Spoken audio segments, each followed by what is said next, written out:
ये कहानी है एक किसान और उसके जादुई घड़े की। किसी दूर गांव में एक किसान रहता था जिसका नाम था राम। राम बहुत ही अच्छा और समझदार आदमी था। उसकी 5 एकड़ जमीन थी। अच्छा किसान होने के बावजूद भी उसके खेत में वो अनाज नहीं उगा पा रहा था, जबकि बाकी किसान फसल की कटाई भी करते और बीज भी बोते। राम हर रोज कुदाल चलाता और चलाता और उसकी जमीन बंजर ही रहती। ओ राम, तुम हर रोज क्यों कुदाल से खोदते हो? इस जमीन ने तुम्हें आज तक अनाज का एक दाना भी नहीं दिया। तुम्हें यह जमीन बेचकर किसी और जगह नई जमीन खरीदनी चाहिए। मगर भाई, ये जमीन तो मेरे पुरखों की है और वो इसी जमीन पर खेती किया करते थे। मैं जरूर कोई गलती कर रहा हूँ, पर मैं कोशिश करता रहूँगा। मेरी शुभकामनाएं तुम्हारे साथ है भाई। राम किसी भी कीमत पर अपनी जमीन नहीं बेचना चाहता था। उसने कई दिन तक खाना भी नहीं खाया, सिर्फ फल ही खाता था। राम ने हिम्मत नहीं हारी, वो हर रोज कुदाल चलाता रहा। मैं तब तक कुदाल से जमीन खोदता रहूंगा जब तक मेरी जमीन कोई अनाज नहीं उगाती। मैं हर साल बीज बोता हूँ, आखिर ये बीज जाता कहाँ है? राम कुदाल चलाता रहा। मैं बहुत थक गया हूँ। राम ने पूरे खेत में कुदाल चलाई। आखिर दोपहर के समय उसने आराम करने की सोची। भूखा होने के कारण राम कुदाल नहीं चला पा रहा था। वो अपना काम रोकने ही वाला था कि उसकी कुदाल जमीन में किसी चीज से टकराई। ये क्या है?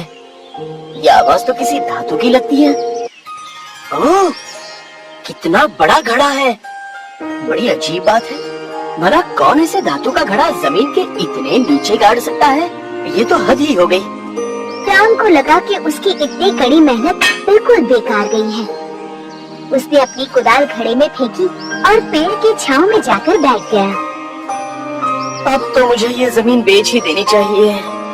मैं कब तक ऐसे भूखा रहूंगा? ये बंजर जमीन मुझे कभी कुछ नहीं दे सकती। राम पेड़ की छांव में आराम से बैठकर फल खाने लगा। उसे भूख बहुत ज्यादा लगी थी और फल थे बहुत ही कम। वो घंटों वहाँ बैठकर अपनी जमीन के बारे में सोचता रहा और उदास हो गया। उसे पता था कि उसे अब जमीन बेचनी ही पड़ेगी, क्योंकि उसके पास कोई और रास्ता था ही नहीं। मुझे हिम्मत नहीं हारनी चाहिए। ये पुरखों की जमीन मुझे बेचनी ही होगी। मुझे अंधेरा होने से पहले घर चलना चाहिए। राम अपनी कुदाल लेने जैसे ही घड़े के पास पहुंचा, तो वहाँ का दृश्य देखकर वो हैरान रह गया। ये क्या? ये यहाँ किसने रखा होगा? मैं तो सारा दिन यहीं पर था। राम ने देखा कि घड़े में 100 कुदालें थी, जैसी उसके पास थी। वो समझ नहीं पा रहा था कि इनमें से उसकी कुदाल कौन सी है। ये नहीं हो सकता। क्या ये जादुई घड़ा है? मुझे और कोशिश करनी चाहिए। राम ने वो 100 कुदालें बाहर निकाली और घड़े में एक अंगूर का दाना रखा। उसे अपनी आंखों पर यकीन नहीं हुआ जब एक अंगूर का दाना 100 अंगूर के दाने बन गए। ये तो सचमुच जादुई घड़ा है। मुझे तो अब भी यकीन नहीं हो रहा है। इसे घर ले चलता हूँ। ये तो बहुत ही भारी है, इसके लिए रस्सी लगेगी। राम ने रस्सी का एक छोर घड़े से बांधा और दूसरा अपनी कमर से। फिर वो घड़े को घसीटता हुआ घर की ओर चल दिया। रास्ते में वो सोचता रहा कि घड़े में और क्या क्या चीजें डाली जाए। सबसे पहले मैं एक अंडा रखता हूँ। वैसे भी मुझे बहुत भूख लगी है और मैं सिर्फ फल ही तो खा रहा हूँ। राम तुरंत बाजार गया और अपने बचाए हुए पैसों से एक अंडा खरीदा। फिर उसने वो अंडा घड़े में रखा और देखते ही देखते घड़ा अंडों से भर गया। राम बहुत खुश हुआ। उसने अपने लिए 2 अंडे पकाए। मैंने आज तक ऐसा स्वाद नहीं चखा, पर मैं इन बाकी बचे अंडों का क्या करूँगा? ओह, मैं ये अंडे बेचकर पैसे कमा सकता हूँ। तब राम को समझ आया कि ये घड़ा उसे खाना ही नहीं बल्कि पैसे कमाने में भी मदद कर सकता है। सारे अंडे बेचने के बाद राम ने घड़े में कई प्रकार की वस्तुएं डाली। जब उसे कपड़े की जरूरत पड़ती थी तो वो एक छोटा कपड़े का टुकड़ा घड़े में डालता। तुरंत घड़ा उसे 15 लोगों के लिए कपड़ा दे देगा। कमीज की जरूरत पड़ती तो घड़े में एक कमीज रखता और घड़ा उसे 100 कमीज देता। इस तरह राम अनाज, फल और मसाले घड़े में डालता रहा और घड़ा भी उसे बहुत सारी चीजें वापस देता। गांव वाले राम की इस तरक्की से हैरान हो गए, पर किसी को भी सच्चाई का पता नहीं चला। राम हमेशा अपना घड़ा घर के एक कोने में कपड़े से ढककर छुपा के रखता था। एक दिन राम ने घड़े की परीक्षा लेनी चाहिए। उसने घड़े में एक मुर्गी रखी, ये देखने के लिए कि क्या होता है। अचानक घड़े से 100 मुर्गियां पंख फड़फड़ाते बाहर आने लगी। राम का घर मुर्गियों से भर गया, हर तरफ मुर्गियां ही मुर्गियां। मैंने एक मरी हुई मछली डाली होती तो अच्छा होता। अब मैं इतनी सारी मुर्गियां कैसे पकड़ूंगा? राम ने मुर्गियों को पकड़ना चाहा, पर नाकाम रहा।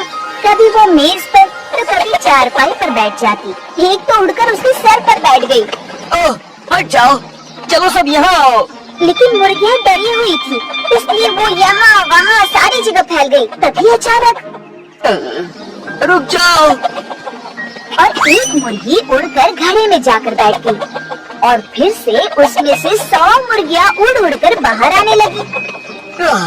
मेरा घर तो मुर्गियों का पिंजरा बन गया है, अब मैं क्या करूं? राम ने झट से घड़े को ढक दिया और एक कोने में रख दिया। फिर वो घर से भागा, मुर्गियाँ भी उसके पीछे भागी। गांव वाले इतनी सारी मुर्गियाँ राम के घर से बाहर निकलते देखकर हैरान हो गए। इतनी सारी मुर्गियाँ? मुझे घड़े को बहुत ही समझदारी से इस्तेमाल करना चाहिए। लेकिन राम को पता नहीं था कि राजा का एक सिपाही उसकी बातें सुन रहा था।